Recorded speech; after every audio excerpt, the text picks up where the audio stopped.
Shalom, selamat pagi, salam sejahtera, oma opa, sahabat PKLU dimanapun berada.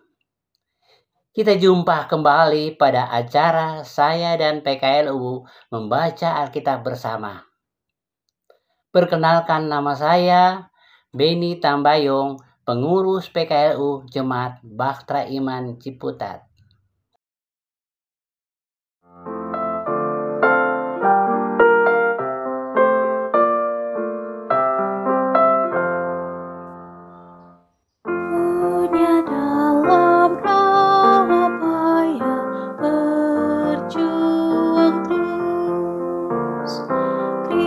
Kristen manakah cahaya Injil kudus?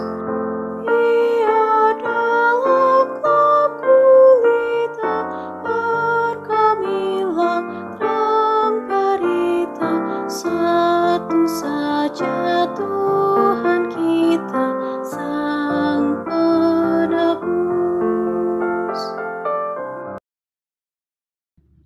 Sebelum kita melakukan aktivitas pada pagi hari ini, mari kita membaca Alkitab dan renungan firman Tuhan. Namun sebelumnya, mari kita berdoa. Bapa kami dalam surga, Bapa yang kami sembah melalui anak-Mu Tuhan kita Yesus Kristus. Kami berterima kasih ya Tuhan, dan bersyukur pada pagi hari ini kami diberi kesempatan untuk merenungkan firman kebenaran-Mu. Urapi setiap kami dalam kuasa Roh Kudus-Mu, agar firman yang akan kami baca dapat memperkuat iman percaya kami, bahkan dapat bersaksi dalam kemuliaan-Mu.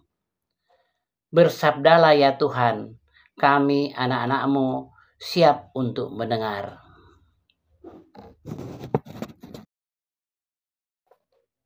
Firman Tuhan terambil dari kitab Perjanjian Baru 1 Petrus 4 ayat 12 sampai dengan 19. Demikian. Menderita sebagai orang Kristen. Saudara-saudara yang terkasih, janganlah heran akan nyala api derita yang datang kepadamu sebagai ujian, seolah-olah ada sesuatu yang luar biasa terjadi atas kamu. Sebaliknya, bersukacitalah sesuai dengan bagian yang kamu dapat dalam penderitaan Kristus, supaya kamu juga boleh bergembira dan bersukacita pada waktu Ia menyatakan kemuliaannya.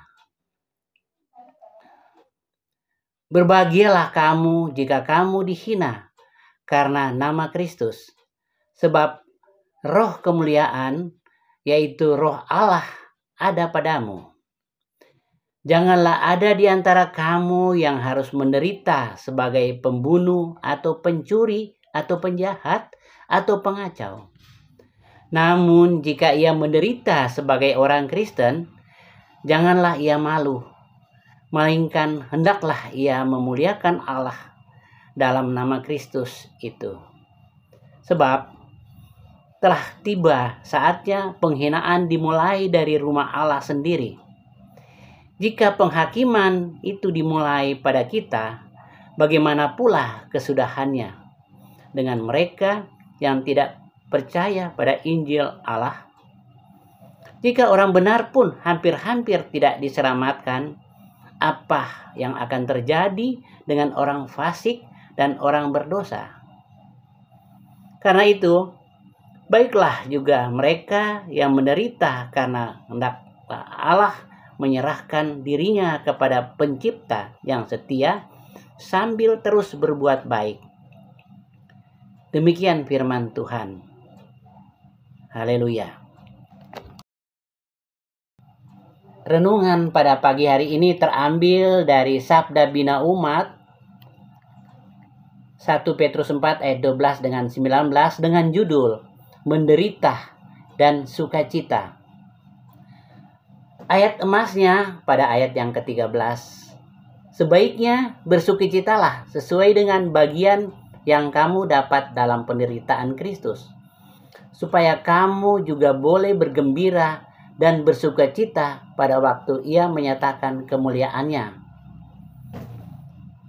Ibu Bapa yang terkasih, bila kita memperhatikan judul renungan pagi ini, maka kita segera menangkap dan pertentangan di dalamnya.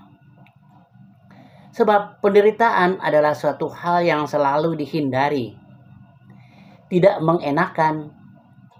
Sukacita adalah suatu yang menyenangkan, membahagiakan, dan inilah yang digemari dan disukai semua orang. Bila kita cermati realitas saat ini, dunia digital yang kita hidup saat ini, pada satu pihak ternyata menawarkan berbagai kemudahan dan kesempatan untuk mengembangkan diri dan dunia kita dalam berbagai aspek. Orang mudah mengakses berbagai macam informasi dan pengetahuan yang berguna bagi dirinya, kelompok atau kemuliaannya. Namun pada pihak lain, bila tidak dipergunakan dengan bijak, maka budaya digital pun memiliki daya rusak yang luar biasa.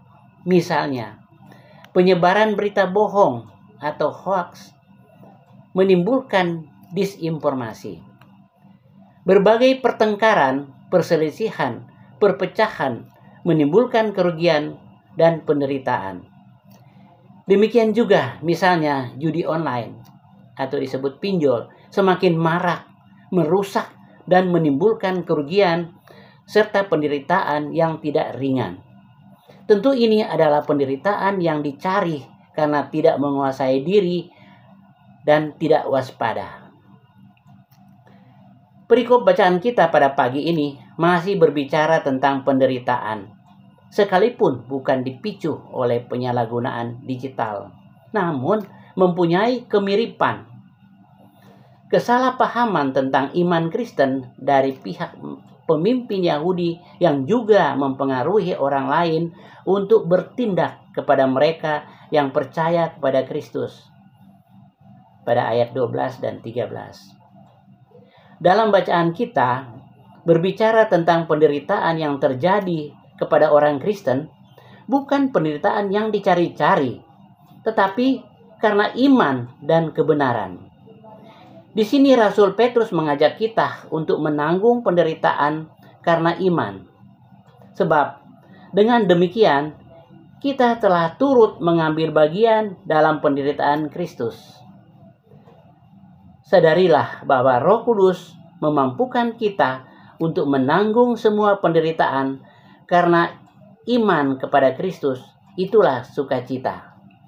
Amin.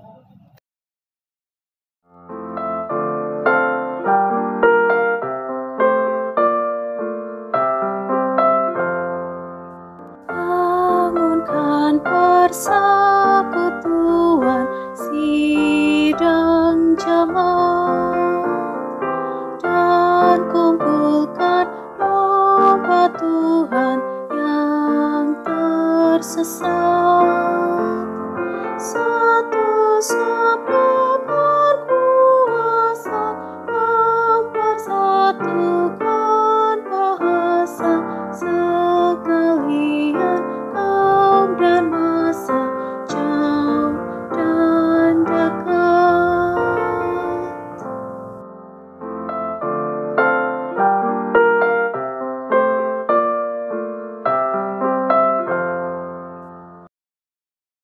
Ibu Bapa, Oma Opa, mari kita berdoa.